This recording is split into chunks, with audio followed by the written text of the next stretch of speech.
Welcome to the program. Today we'll talk about what's happening on the markets and the global economy. We'll discuss what's happening at Woolworths. We'll look at the budget and some possible changes to negative gearing, and we'll give you the inside word on what you need to do in regards to the budget and superannuation. I'm Peter Switzer. I'm Peter Switzer. I'm Paul Rickard. And we're mad about money.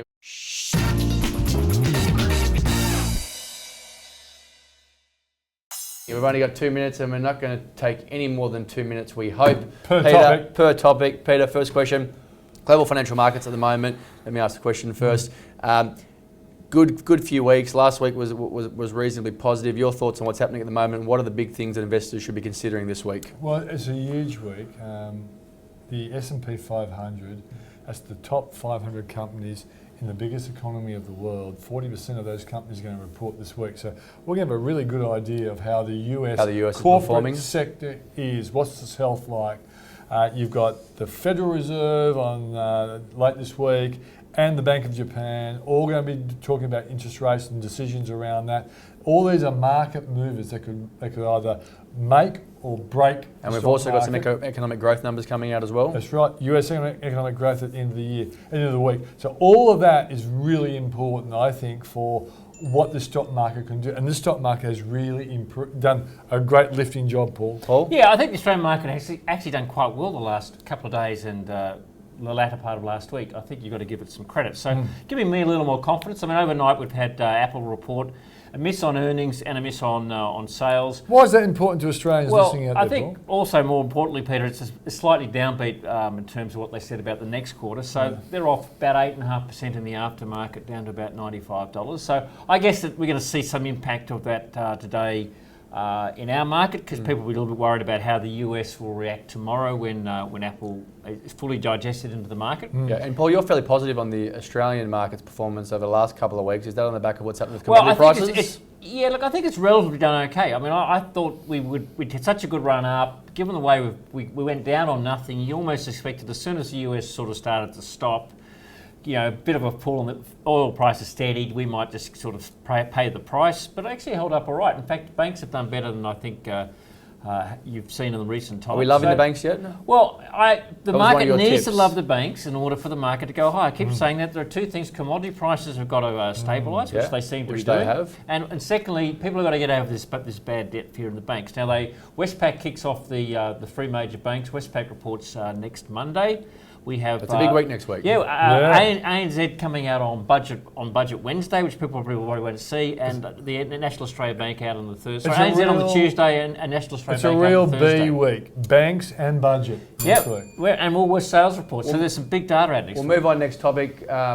Woolworths, Paul, I'll throw to you. You've got some strong views on what's happening here. Give us the things we need to know about Woolworths at the moment. I think the key thing is Woolworths has its quarterly sales report out on Tuesday, which is the day of the budget. So by the time people read about it on Wednesday, it'll get probably zero It'll space. Get buried. I'll be talking about it if it's no good, I can tell you. Look, again, I think one of the questions people keep asking is when do you buy Woolworths? And I see no data yet to support the why you should buy Woolworths, because I think they're going to continue to do it tough. Wesfarmers sales figures last week were pretty good, and if Woolworths is still zero growth, I think they've got a challenge still. So, and do you think that this is a structural change that could be here for the long term for both Woolworths and Wesfarmers due to the other competitors? I think it's a structural change, obviously brought on by the competition from Aldi. Disruption. I mean, the margins are going to get crunched. Woolworths is doing the worst of the two majors. Coles continues to beat Wesfarmers, Woolworths every quarter. 26 quarters in a row, it's almost up to. I think Woolworths has got real issues, and they've got the biggest margin to lose. So they have the right leadership now? Well, they may have, but we won't know for about 12, 18 months. So my view about Woolworths is until you start to see something positive, why would you put capital into it? It's an industry undergoing, it's got massive headwinds. Maybe Woolworths can come out of it, but we don't know yet, and so I don't think you can afford to put capital into it. Moving on, next topic, we've got the budget coming up next week.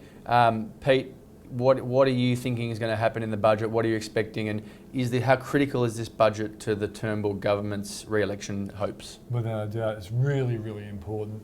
I think the media assessment of the budget is going to be critical because the election campaign is virtually going to start after you know, what do you mean it's already we're started? We're in a phony one now. But you know, the real one. Yeah, if you think this is excessive sell, imagine the selling after the budget. And they really have to come up with a product where people say, yeah, this will create jobs, it will create growth, and it will, over the, say, 3 or 4 year like period. Hockey's last budget, he did sell that last budget too well. It was just too little too late. Yeah, and also it worked. You know, small business went out there and spent. So and that helped a lot of consumer stocks as well. Exactly right. So I think this is going to be critical. Both Turnbull and Morrison have to also show that they are as one.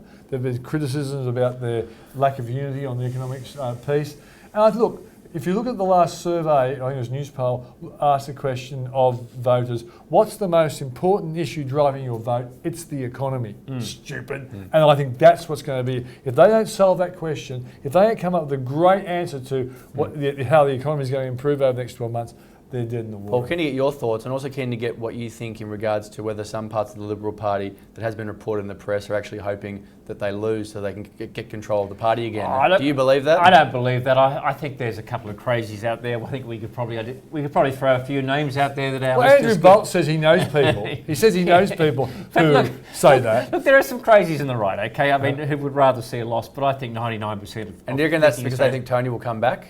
The Messiah? Oh, look, I mean, I don't think Tony was ever the Messiah, so I think they're just clutching at straws. But look, they'll get over that. They're just kids who've sort of got slapped over the wrists and they're bad losers. But they'll move on. But look, let's see what happens. I think the other key is we just talk about... Stay on that for a second. Well, I want to move on to Super because I think there's a bit more news out of Super coming out. We'll move on to the Super tips. Beat the bell ringer. Yeah. Well, okay. I think we've been talking about these many times. I know it's boring, but it's only a week to go. So we're preparing you for what you need to know. Yeah, there's some slight refinements in some of the latest news coming out of Canberra today. I mean, we talked about the Division 293 tax. Maybe the Liberals will only go to the 250,000 threshold to match Labor. Division 293, you lost half our audience by saying that. Well, because I talked about it last week, I know they're avid viewers. Explain but this is the additional tax on superannuation contributions. Currently, if you're earning more than $300,000 a year, the tax on superannuation contributions is 30% rather than 15%. Yeah. The idea was to reduce that threshold to potentially $180,000. It scared a lot of people. Scared a few people. Looks like that the government may just take it down to $250,000, which matches the Labor Party threshold. I think that's gutless. They should go all the way if they're going to do it. But let's leave that him. And you're a real expert on collecting votes in political. I paid my Division 293. He was a member of a political party in his junior days. Yeah, We've got to think about the bottom line. Let me keep going. And then he became a banker. Secondly, it looks like that more rumour about transition retirement pensions being abolished. So that's we've been talking about that ad infinitum. So you've got 3 days to start one. That's if you're 56 or over. And then thirdly, getting rid of the anti-detriment payment, which is, people hardly know about this. It's one of those residues in superannuation. It's an additional payment that goes to your beneficiaries when you die, depending on how your superannuation fund is managed. Yeah, and I tell you what, when you explained that to me, I didn't know that one. When you explained it to me, I thought, how long has this rule been going on? And you said since Paul Keating. Yeah, it was called anti-detriment. It's sort of like it's trying to make good that there's no death tax. Well, that's all we've got time for today. I'm Marty Switzer. I'm Peter Switzer. I'm Paul Rickard. And we're mad about money.